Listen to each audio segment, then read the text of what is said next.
ahí se establecen, o al menos así lo ha indicado el profesor Luis Ernesto Rodríguez, y yo estoy de acuerdo con esa interpretación, un supuesto especial de jurisdicción inderogable. ¿Por qué? Por el hecho de que, si bien se habla de que los contratos de interés público por regla se entiende que van a conocer los tribunales venezolanos, se establecen una serie de excepciones que permiten que conozcan, a pesar de que sean contratos de interés público, jurisdicciones extranjeras y procedimientos de arbitraje.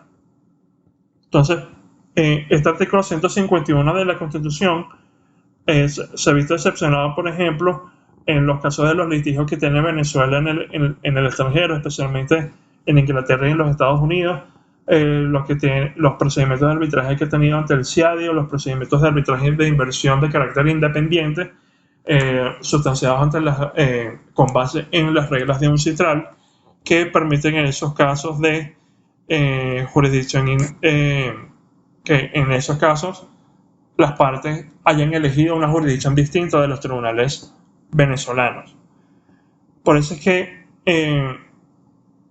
a pesar del buen razonamiento que planteó la profesora Claudia Madrid en un artículo publicado en el Boletín de la Academia de Ciencias Políticas y Sociales, realmente aquí en este caso no se trata de una jurisdicción exclusiva, porque está sujeta a excepción en los propios supuestos que establece el artículo 151 de la Constitución de la República Bolivariana de Venezuela.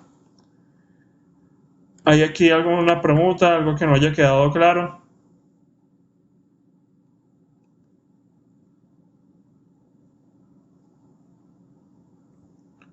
Ok.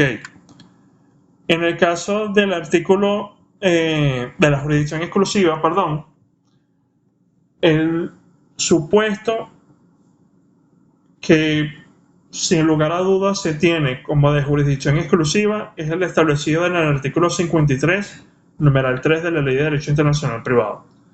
Esta norma indica lo siguiente: las sentencias extranjeras tendrán efecto en Venezuela siempre que reúnen los siguientes requisitos. Numeral 3. Que no versen sobre derechos reales respecto a bienes inmuebles situados en la República, o que no se haya arrebatado a Venezuela la jurisdicción exclusiva que le correspondiere para conocer del negocio. Entonces vemos aquí que coincide uno de los supuestos de jurisdicción inderogable con el supuesto de jurisdicción exclusiva. Y esa jurisdicción exclusiva ese supuesto es de que no versen sobre derechos reales respecto a bienes inmuebles situados en la República. Por aquí tenemos que entender lo siguiente, que cuando se habla de bienes inmuebles, se habla de un bien inmueble en un caso en donde ese inmueble es individualmente considerado y no forma parte de una universalidad. ¿Esto por qué? Porque en los casos de universalidad, como ya nosotros vimos, ustedes vieron el semestre pasado con las situaciones de régimen patrimonial, matrimonial y sucesiones, y vimos en este semestre con el artículo 41 de la Ley de Derecho Internacional Privado, en los supuestos de universalidad de bienes, priva la unidad de la universalidad, en el sentido de que toda esa universalidad esté sometida a un solo derecho y que toda esa universalidad esté sometida a un solo juez, el que decida el destino de todos esos bienes. Entonces, sería contradictorio indicar que en los casos en donde asuma jurisdicción los tribunales venezolanos puedan asumir jurisdicción sobre cualquier bien que forme parte de esa universalidad, a pesar de que esté en Venezuela o en el extranjero, por un lado, y decir luego por el otro que si conoce de un caso de una universalidad de bienes un tribunal extranjero, él no puede decidir nada con respecto a los inmuebles que están ubicados en Venezuela. Por eso es que la doctrina venezolana ha entendido que en este caso opera una excepción en ese caso de exclusividad, una excepción no, sino que la exclusividad está limitada a los supuestos de bienes individualmente considerados. Por ejemplo, que se trate de una acción reivindicatoria sobre un apartamento ubicado en el área metropolitana de Caracas. Ahí claramente el único estado que puede conocer ese asunto es un tribunal venezolano. Pero si se trata de un bien inmueble ubicado en el área metropolitana de Caracas, que forma parte de una marcha hereditaria de una persona que falleció en el extranjero, por razón por la cual un tribunal extranjero asumió jurisdicción sobre su sucesión, allí en ese caso no aplicaría esa excepción de inmunidad, de esa de jurisdicción exclusiva, mejor dicho. Pero de nuevo, este es el único caso de jurisdicción exclusiva que se tiene claramente establecido en el ordenamiento jurídico venezolano. Y a pesar de que este coincida con el primer motivo de inderogabilidad establecido en el artículo 47, eso no quiere decir que el resto de las situaciones allí establecidas también se entiendan como de jurisdicción exclusiva.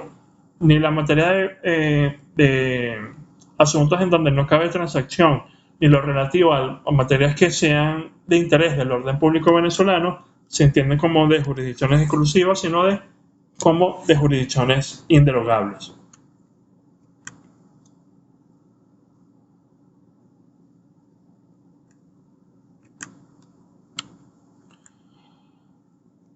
Adicionalmente, tenemos que tener aquí en consideración un poco de dónde viene esto de la jurisdicción exclusiva.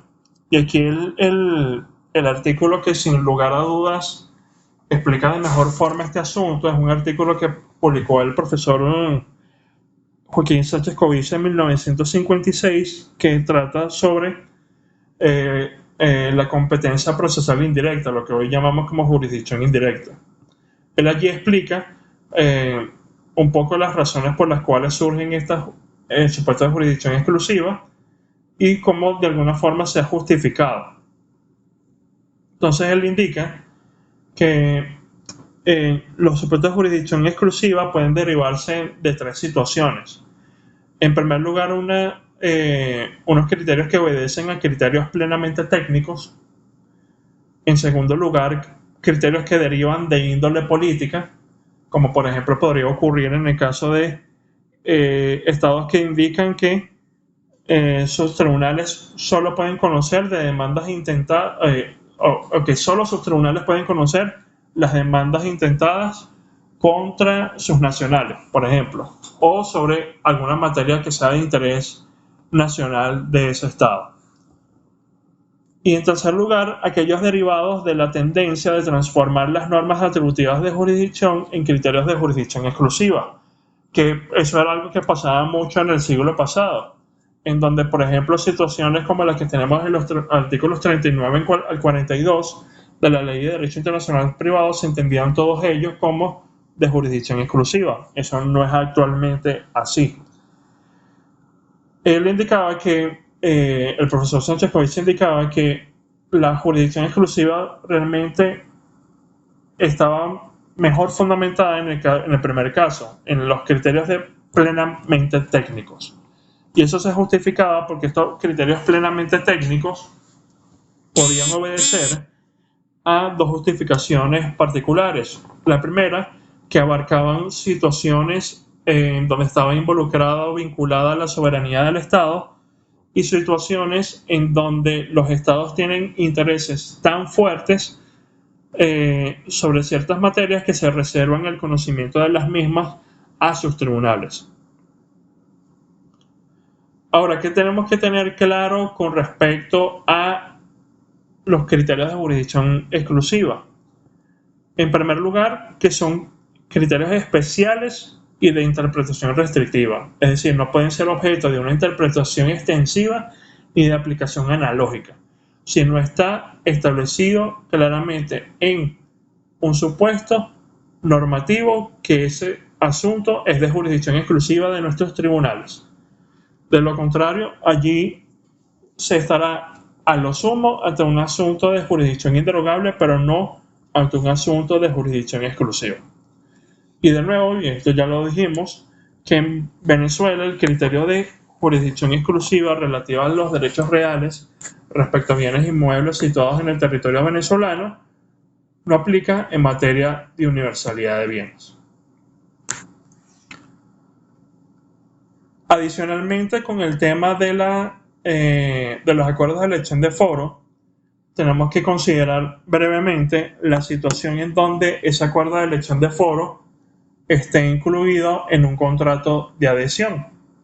Y esto es algo que hablábamos en la clase que dio Moisés hace un par de semanas, en donde la jurisprudencia ha aplicado un criterio similar a aquel que existe en materia del acuerdo de arbitraje. Por ejemplo, las sentencias en los casos corporacionales en Gran Blanco y el caso Gilberto Correa contra Dexter Bank se ha indicado que si bien es permisible la derogatoria de la jurisdicción por vía contractual, no puede aceptarse que los contratos de adhesión en donde no participan ambas partes, en la redacción de las cláusulas se disponga acerca de la jurisdicción.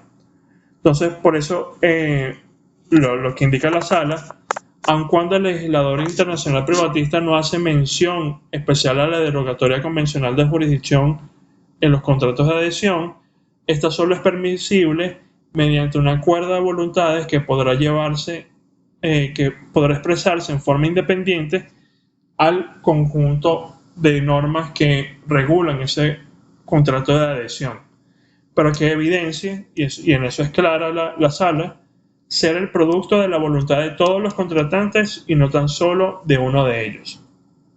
Entonces, por ejemplo, si se tiene algún contrato de adhesión con un banco extranjero, con una empresa de seguros extranjera, con una prestadora de servicios web a gran escala extranjera, en donde se entienda esa relación como un contrato de adhesión y no hay una expresión independiente de una voluntad de elegir los tribunales de un foro determinado, a la luz de esta jurisprudencia se entenderá que allí no ha operado eficazmente esa elección. Si se tiene solo esa cláusula incluida dentro de los términos y condiciones de esa relación contractual sin una manifestación independiente de voluntad, pues se entenderá que en esos casos no es eficaz esa elección de las partes respecto a ese punto. ¿Hay alguna pregunta, algo que no haya quedado claro con respecto a este tema de los acuerdos de elección de foro?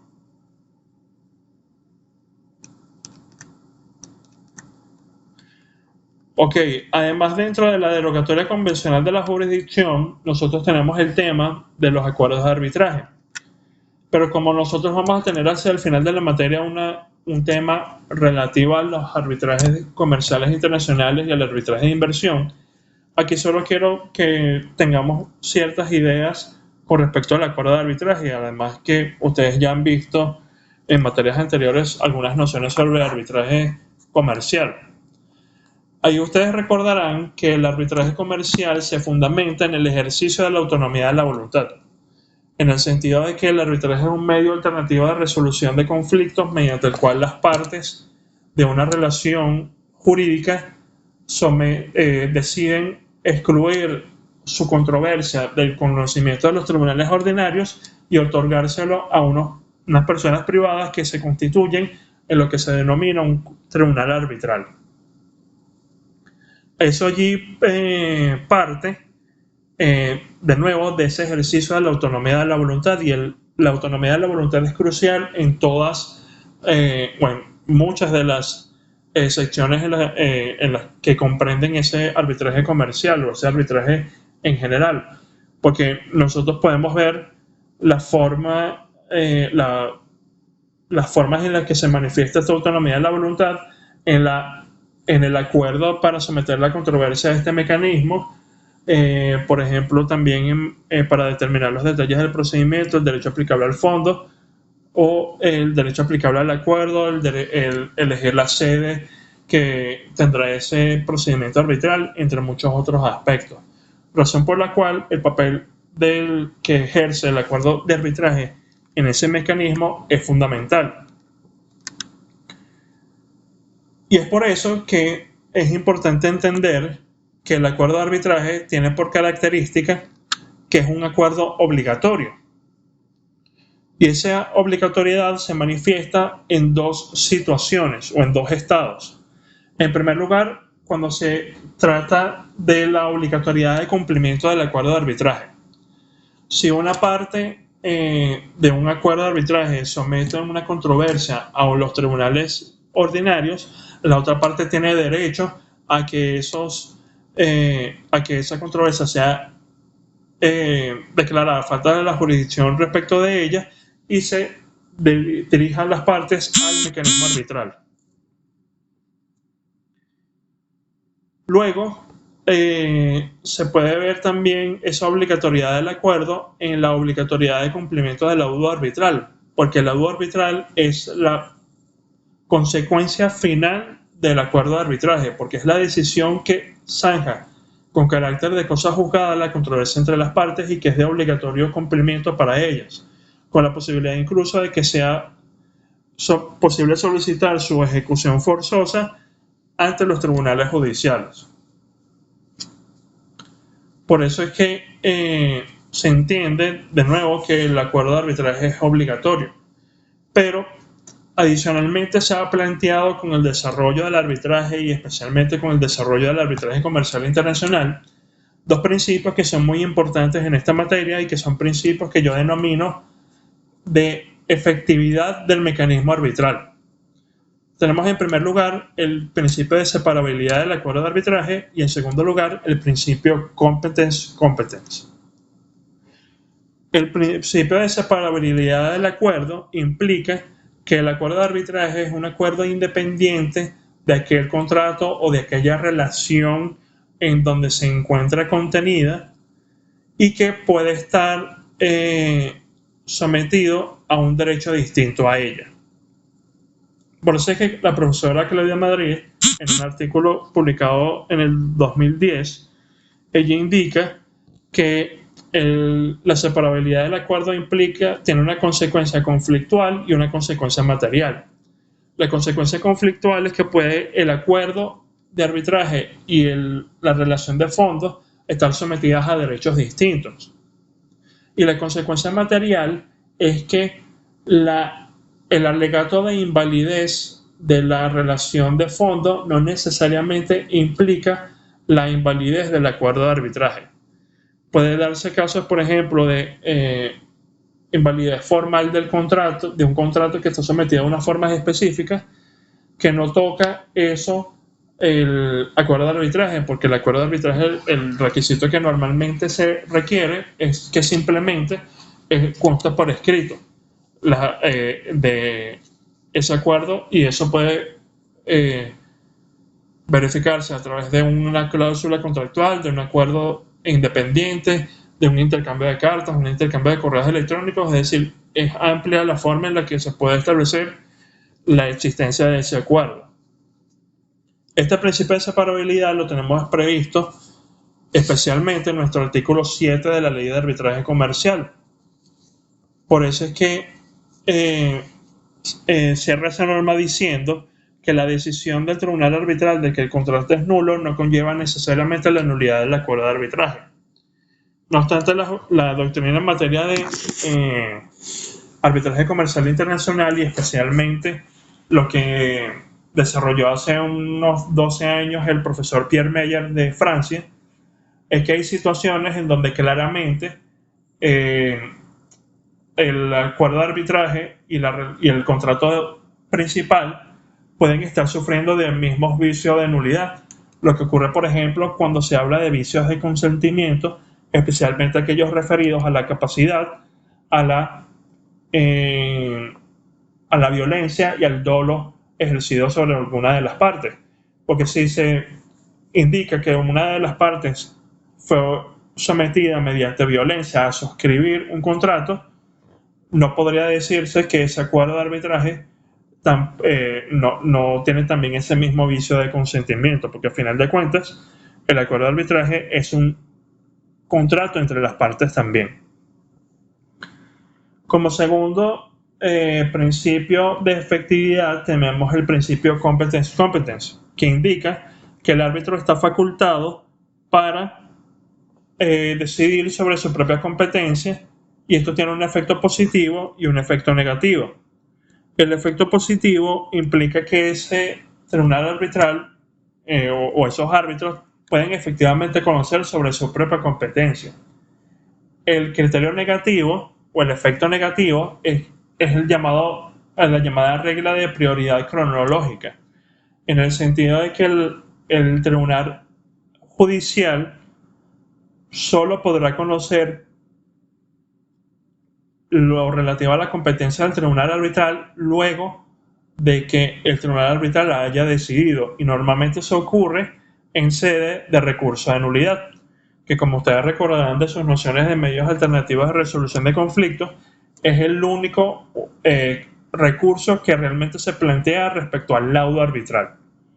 A pesar de la tendencia que hay actualmente de ejercer amparos o de querer ejercer abocamientos o de querer ejercer recursos de revisión constitucional respecto de laudos arbitrales, se tiene claramente que el único recurso previsto en la ley es el recurso de nulidad. Ahora, ¿por qué traemos todas estas nociones respecto del acuerdo de arbitraje? Porque el acuerdo de arbitraje tiene un efecto respecto a la jurisdicción de los tribunales venezolanos, y es un efecto de que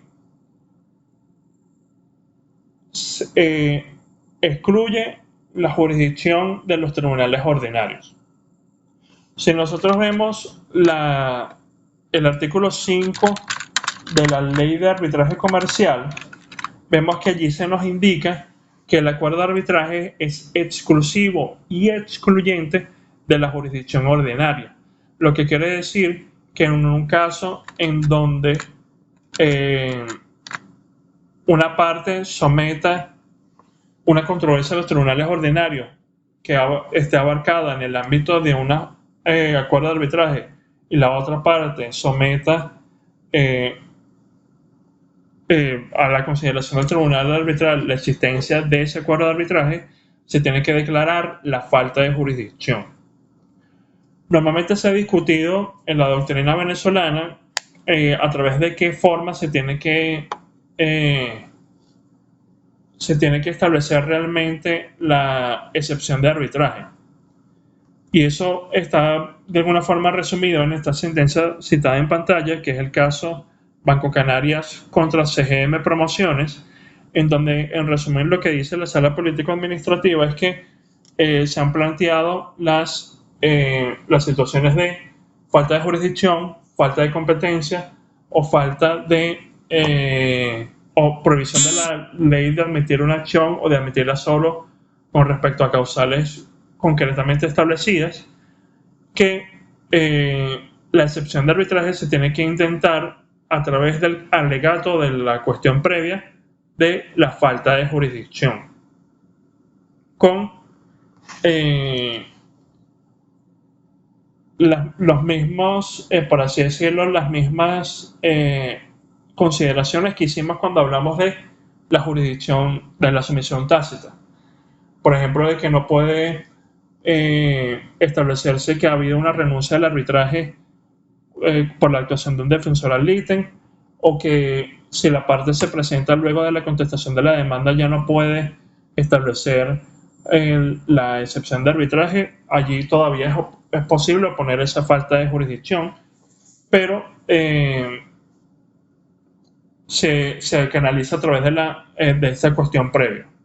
Se ha discutido desde el punto de vista de la doctrina arbitral que realmente no hay una falta de jurisdicción absoluta respecto a los tribunales venezolanos. Pero se puede decir que sí la hay, al menos en lo que respecta a la decisión de fondo de la controversia. La jurisdicción de los tribunales venezolanos permanece, por ejemplo, para ejecutar el laudo forzosamente, o para ejecutar forzosamente aquellas medidas cautelares que impliquen el uso de la fuerza pública. Porque de lo contrario, si no implican el ejercicio de la fuerza pública, puede perfectamente un tribunal arbitral ordenar directamente su ejecución contra la parte contra la cual ha sido dictado. Pero lo que quiero que tengan claro acá es, es que efectivamente los acuerdos de elección de foro, mediante el cual las partes eligen un tribunal extranjero, y los acuerdos de arbitraje internacional son situaciones que también pueden llevar a la declaratoria de falta de jurisdicción de los tribunales venezolanos. Al final de esta lámina, ustedes tienen unas recomendaciones prácticas para redacción de acuerdos de elección de foro y acuerdos de arbitraje que les pueden ser útiles en la práctica, en donde son cuestiones que tienen que considerar respecto a cada una de ellas, a cada una de estas instituciones que les pueden ser de nuevo de utilidad, porque algo que ocurre mucho con los acuerdos de elección de foro y de acuerdos de arbitraje es que cuando se está suscribiendo un contrato no tienden a ser atendidas con la importancia que ellas merecen, sino que solo se revisan bien cuando ya existe una controversia, pero para ya ese momento es demasiado tarde. ¿Hay alguna pregunta, algo que no haya quedado claro en lo visto el día de hoy?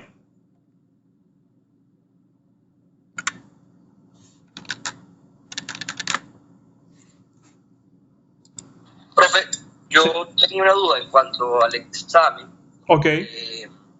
Sobre todo el tema de los materiales. Cuando usted dice, profe, materiales, o sea, ¿incluye también poder llevar material digital o no? Sí, material digital.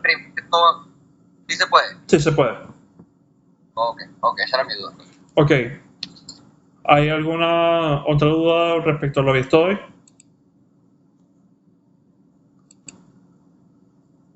Ok, entonces el próximo lunes tendríamos la defensa oral de los escritos de regulación de jurisdicción, defensa la cual se va a hacer también a través de esta vía, va a ser una defensa por vía virtual. Eso porque a veces se puede alargar un poco la defensa en algunos casos, con lo que lo ideal no es que se haga presencialmente en la universidad, porque podremos salir bastante tarde. No, Miquel, no habría clase la semana siguiente. Nosotros ya, habiendo visto este tema 7, tenemos 2 semanas seguidas de evaluaciones y ya veríamos el tema 8 en 3 semanas, la segunda semana de noviembre.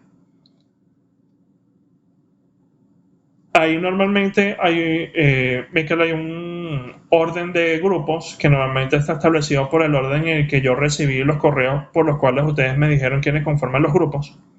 Yo se los voy a pasar y ese va a ser el orden preliminar. Pero a veces va a haber situaciones en donde, mira, hay unas personas, no todas las personas están porque están en una clase o están presentando un examen o eso. Entonces ahí se juega un poco con el orden de los grupos, pero igual ese orden preliminar yo se los voy a indicar a través del grupo de WhatsApp.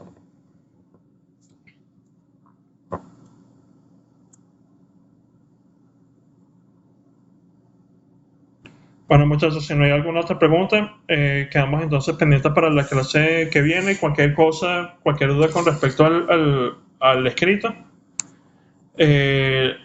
lo indican. Sí, Miquel, hasta el sábado, hasta las 11:59 de la noche, tenemos chance tienen chance de enviar el escrito. Nos vemos entonces en la clase siguiente, muchachos, que estén bien.